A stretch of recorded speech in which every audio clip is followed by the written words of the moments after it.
எல்லா தமிழ் மக்களுக்கும் என்னுடைய வணக்கம்.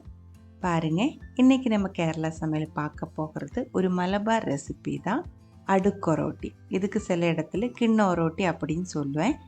இது வந்துட்டு நான் இன்றைக்கி செஞ்சுருக்கிறது சிக்கன் மசாலா வச்சுட்டு தான். நீங்கள் வெஜிடேரியன்ஸாக இருந்தால் இதே மெத்தடில் உங்களுக்கு சன்னா மசாலா வச்சுட்டு mixed vegetable masala, soya masala எல்லாம் வச்சுட்டு செஞ்செடுக்க முடியும். எப்படி செய்யலான்னு பார்த்துட்டு வரலாம். அதுக்காக 2 கப் அளவுக்கு பிரியாணி ரைஸ் எடுத்துருக்கு. ஜீரக சம்பா ரைஸ் இருக்குது இல்லைங்களா, அதுதான் வேணும். நல்ல மணமாக இருக்கிற அரிசி தான் இந்த ஒரோட்டிக்கு நல்லாயிருக்கும். 2 கப் அளவுக்கு எடுத்து 2 முட்டை நல்லா கழுகி 2 மணி நேரம் ஊற வச்சுக்கோங்க. அது அங்கே ஊறுறதுக்குள்ளே இதுக்கான மசாலா நம்ம ரெடி பண்ணி எடுத்துக்கலாம். ஒரு கடாயில் 2 டீஸ்பூன் அளவுக்கு ஆயில் ஊற்றிக்கோங்க. ஆயில் சூடானதுக்கப்புறம் கொஞ்சம் கருவேப்பிலை போட்டு வறுத்துக்கோங்க. அதுக்கப்புறம் 3 பெரிய சைஸ் வெங்காயம் இதே மாதிரி சின்ன பீஸாக கட் பண்ணி சேர்த்துக்கோங்க. 1/2 டீஸ்பூன் அளவுக்கு உப்பு, 2-3 பச்சை மிளகாய் அதுவும் சேர்த்து கொஞ்சம் சாஃப்ட் ஆகிற வரைக்கும் வதக்கிக்கோங்க. ரொம்ப ட்ரை ஆகி போக வேண்டியதில்லை.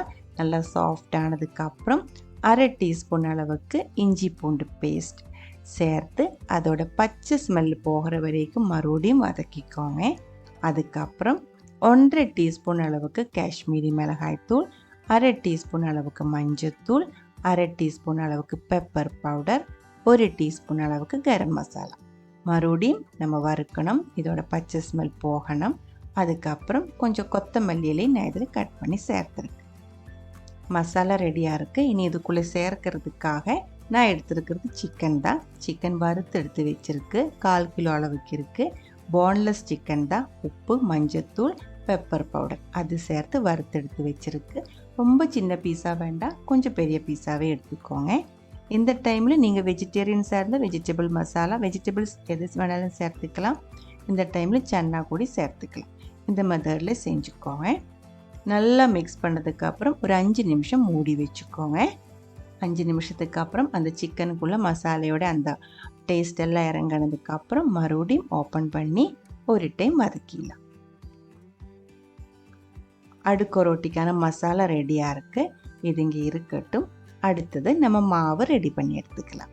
2 கப் அரிசி ஊற வச்சுருந்தது தண்ணி வடிகட்டி எடுத்துக்கோங்க. அதுக்கப்புறம் மிக்ஸி ஜார்க்குள்ளே போட்டு நம்ம இதை நல்லா ஃபைன் பேஸ்ட்டாக அரைக்கணும். அதுக்கு முன்னாடி இது கூட சில இன்க்ரீடியன்ட்ஸ் ஆட் பண்ண வேண்டியது இருக்குது. 1/2 கப் அளவுக்கு துருவன தேங்காய், 1 டீஸ்பூன் அளவுக்கு உப்பு, 1 முட்டை. முட்டை உங்களுக்கு பிடிக்கல அப்படின்னா சேர்க்க வேண்டியதில்லை. நீங்கள் 2 முட்டை வரைக்கும் வேணாலும் சேர்த்துடலாம். தேவையான அளவுக்கு தண்ணி ஊற்றி நல்லா ஃபைனாக அரைச்சி எடுத்துக்கோங்க. இதே மாதிரி இருக்கணும், நல்லா ஃபைனாக இருக்கணும். இது கூட சின்ன சின்ன தறி இருக்கக்கூடாது. அந்த அளவுக்கு நல்லா ஸ்மூத்தாக அரைச்சிக்கோங்க. இப்போ இந்த பேட்டர் வந்து கொஞ்சம் கட்டியாக இருக்குது. இதே மாதிரி இருக்கக்கூடாது, கொஞ்சம் கூடி தண்ணி மாதிரி இருக்கணும். அதுக்காக மறுபடியும் 1/2 கப் அளவுக்கு தண்ணி மிக்ஸி ஜாருக்குள்ளே ஊற்றி கலக்கி நான் இதுக்குள்ளே ஊற்றிருக்கு. இதோட கன்சிஸ்டன்சி பார்த்துக்கோங்க, கொஞ்சம் தண்ணி மாதிரி தான் இருக்கணும். நீர்தோஷிகள் எடுக்கிற அந்த அளவுக்கு தண்ணி மாதிரி ஆகி போகக்கூடாது. இருந்தாலும் கொஞ்சம் தண்ணி மாதிரி இருக்கணும். இதில் நான் ஒரு 1/4 கப் அளவுக்கு தண்ணி ஊற்றி தான் அரைச்சி எடுத்துருக்கு. நீங்கள் பார்த்துட்டு அதுக்கு தகுந்த மாதிரி தண்ணி ஊற்றி அரைச்சி எடுத்துக்கோங்க. இனி இதை நம்ம வேக வச்சு எடுத்துக்கலாம். அதுக்காக இதே மாதிரி கொஞ்சம் குழிவாக இருக்கிற ஒரு பாத்திரம் எடுத்துக்கோங்க. கேக் டின்னாக இருந்தாலும் குழிவாக இருக்கிற பிளேட்டாக இருந்தாலும் ஒன்றும் ப்ராப்ளம் இல்லை. நல்லா நெய் தடவி விட்டுக்கோங்க. நான் இப்போ இது ஸ்டீமரில் தான் வேக வைக்கிறேன். நீங்கள் இட்லி பாத்திரத்தில் வேக வச்சாலும் போதும். அதுக்குள்ளே நம்ம பாத்திரம் இறக்கி வச்சதுக்கப்புறம் முதல்ல மாவு தான் ஊற்றணும். பாத்திரத்தோட சைஸ் பார்த்துட்டு ஒரு தின்னாக இருக்கிற ஒரு லேயர் மாவு ஊற்றினா போதும். சில டைம் உங்களுக்கு 2 கரண்டி மாவு தேவைப்படும். சில டைம் வந்து 1 கரண்டி போதும். பெரிய பாத்திரமாக இருந்தால் 3 கரண்டி வரைக்கும் தேவைப்படும். அது நீங்கள் எடுக்கிற அந்த கரண்டியோட பாத்திரத்தோட சைஸை பார்த்துட்டு அட்ஜஸ்ட் பண்ணிக்கோங்க. ரொம்ப கட்டியாக மாவு ஊற்றக்கூடாது. மூடி வச்சு இந்த மாவு வேகணும். வெந்ததுக்கப்புறம் நம்ம எடுத்து வச்சிருக்கிற சிக்கன் மசாலா அது வந்து இதுக்கு மேலே அதே மாதிரி ஒரு லேயராக போட்டுக்கோங்க.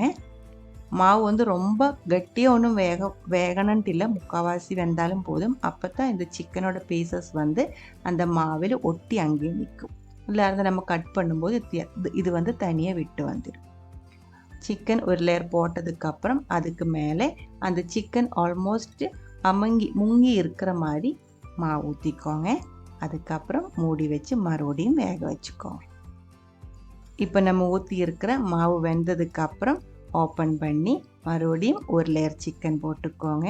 அதுக்கு மேலே மறுபடியும் அந்த சிக்கன் அந்த மாவுக்குள்ளே அமுங்கி இருக்கிற மாதிரி மாவு ஊற்றினதுக்கப்புறம் மறுபடியும் மூடி வச்சுக்கோங்க. இந்த ஒரு ப்ராசஸ் வந்துட்டு இந்த மாவு இந்த சிக்கன் முடிகிற வரைக்கும் நம்ம செஞ்சுக்கலாம். இல்லை இருந்தால் அந்த பாத்திரம் ஃபுல்லாக நிறையிற வரைக்கும் நம்ம செய்யலாம். மாவு ஆல்மோஸ்ட் வெந்ததுக்கு அப்புறம் தான் சிக்கன் வைக்கணும்.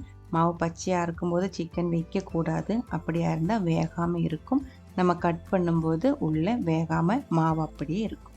அதனால் அதெல்லாம் நல்லா பார்த்து பண்ணிக்கோங்க. இது இங்கே கண்ணூர் கோழிக்கோடு சைடில் சிக்கன் இல்லை இருந்த பீஃப் இது ரெண்டில் ஏதோ ஒன்று வச்சுட்டு தான் இந்த ஒரு ரெசிபி செய்கிறது. வெஜிடபிள்ஸ் ஒன்றும் வச்சுட்டு இந்த மாதிரி செய்கிறது இல்லைங்க. ஆனால் ஒரு டைமில் நான் வந்து சன்னா மசாலா வச்சுட்டு இதே மாதிரி செஞ்சு பார்க்கும்போது ரொம்ப டேஸ்ட்டாக இருந்துச்சு, வித்தியாசமாக இருந்துச்சு. அப்போது கண்டிப்பாக வந்து மிக்சட் வெஜிடபிள், சோயா மசாலா, அதே மாதிரி மஷ்ரூம் மசாலா இதெல்லாம் இதுக்கு வந்து பர்ஃபெக்டாக மேட்ச் ஆகும்.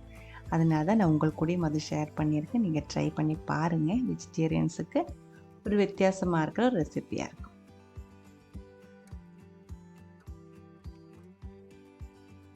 இப்போ பாருங்கள், மாவு ஊற்றி மேலே சிக்கன் லேயர் வச்சு மறுபடியும் மாவு ஊற்றி மூடி வச்சு வேக வச்சு இது ஆல்மோஸ்ட் வந்து முடிஞ்சிருச்சு. லாஸ்ட் லேயர் தான் நான் இப்போ ஊற்றுறேன். மேலே வந்து கொஞ்சம் அழகுக்காக்கி ஒரு 2-3 சிக்கன் பீஸ் கூட எக்ஸ்ட்ரா வைக்கலாம். அப்போ வந்து நம்ம அது ஃபுல்லாக முடிஞ்சதுக்கப்புறம் ஓப்பன் பண்ணும்போது அந்த சிக்கன் வந்து கொஞ்சம் ப்ரௌன் கலராக மேலே தெரியுது. அதுக்காக தான் அந்த மாதிரி செய்கிறேன், வேறு ஒன்றும் இல்லை. இப்போ நான் எடுத்திருக்கிற பாத்திரம் வந்து 8 இன்ச்சோட ஒரு பாத்திரம் தான். அதுக்கு நம்ம எடுத்திருக்கிற இந்த ஒரு அளவு வந்து கரெக்டாக இருந்துச்சு, ஃபுல்லாக இருந்துச்சு. இப்போ லாஸ்ட் லேயர் தான் நான் ஊற்றினேன். மாவு முடிஞ்சிருச்சு, மசாலையும் முடிஞ்சிருச்சு. இந்த ஒரு அடுக்கு ரொட்டி நம்ம எந்த கறியுமே ஊற்றாமல் இப்படியே கடித்து சாப்பிட்ற ஒரு ரெசிபி தான். அதனால மசாலா வந்து கம்மி பண்ணாதீங்க. மசாலா நல்லா சேர்த்து வேக வச்சு எடுத்தால் தான் இது சாப்பிடும்போதும் நல்லா டேஸ்டியாக இருக்கும். அதனால கம்மி பண்ணக்கூடாது, இதே அளவுக்கு சேர்த்துக்கோங்க. பாருங்கள், நம்ம அடுக்கு ரொட்டி வந்து ரெடியாக இருக்குது. எடுக்கிறதுக்கு முன்னாடி ஒரு டைம் குத்தி செக் பண்ணுங்கள், உள்ள மாவு ஏதாவது வேகாமல் இருக்கா அப்படின்ட்டு. நல்லா ஆற விட்டுக்கோங்க. ஆற விட்டதுக்கப்புறம் நம்ம ஒரு பிளேட்டில் மாற்றிடலாம். இது கொஞ்சம் கட்டியாக இருக்கிறதுனால ஆறுறதுக்கு கொஞ்சம் டைம் ஆகும். நல்லா ஆறினதுக்கப்புறம் மாற்றிக்கோங்க. அதுக்கப்புறம் உங்களுக்கு பிடிச்ச ஷேப்பில் இது கட் பண்ணி எடுத்துக்கலாம். மாவு மாதிரி மாவோட அதே அளவுக்கு இல்லை, அது கொஞ்சம் அதிகமாக தான் மசாலா இருக்கணும். இதே மாதிரி பிடிச்சிருந்தா ட்ரை பண்ணி பாருங்கள். அதுக்கப்புறம் உங்களோட கமெண்ட்ஸ் எல்லாம் சொல்லிடுங்க. இந்த சமையல் பிடிக்கிற ஃப்ரெண்ட்ஸுக்கு ஷேர் பண்ணி விட்டுக்கோங்க. நீங்கள் இது வரைக்கும் நம்ம சேனலுக்கு கொடுத்துட்ருக்கிற சப்போர்ட்டுக்கு ரொம்ப ரொம்ப நன்றி. உடனே பார்க்கலாம் இன்னும் ஒரு ரெசிபியோட. அது வரைக்கும் வணக்கம்.